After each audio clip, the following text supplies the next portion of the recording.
Hello, Your Life's a Movie. Sex in the Movies, Part 4. An unexamined life is not worth living. I think that's essentially it. There are those but that's not true. There are those who live the pure life, the life that's somehow instinctual and in touch. It's primal, it's real. And maybe that's the ultimate ideal.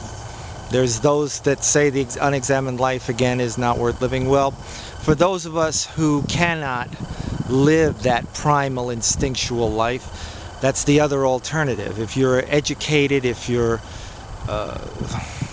searching for the answers, that's your only option. You cannot go back to your infancy. You cannot go back to those days when everything was just a primal experience.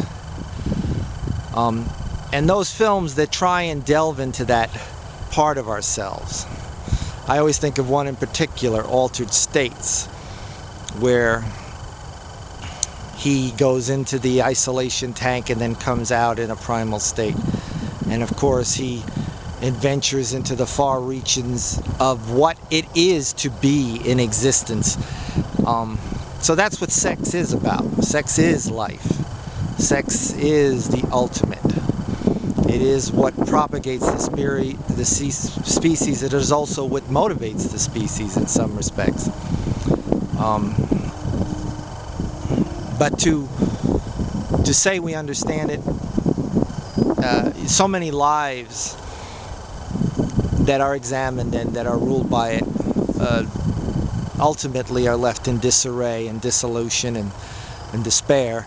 I've just been examining the lives, for instance, of Hemingway and Fitzgerald and Joyce and all these people who were D.H. Lawrence, who were the progenitors of sexual frankness in modern society.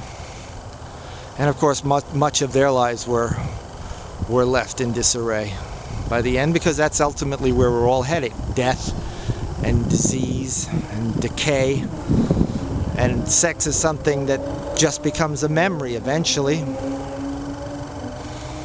So it is important to preserve the experience in our minds. And sometimes that's what most people have, all they have left is just reliving pornography for something they're no longer capable of doing. And then of course there's always the question of what comes after death. But for most people, it's just life is about what's happening when we're alive, when we're breathing, when our heart is beating. And when the blood is coursing through our veins and engorging us. Again, this is something that cannot be analyzed. It can only be experienced. Polo, Your Life's a Movie. Sex in the Movies, Part 4.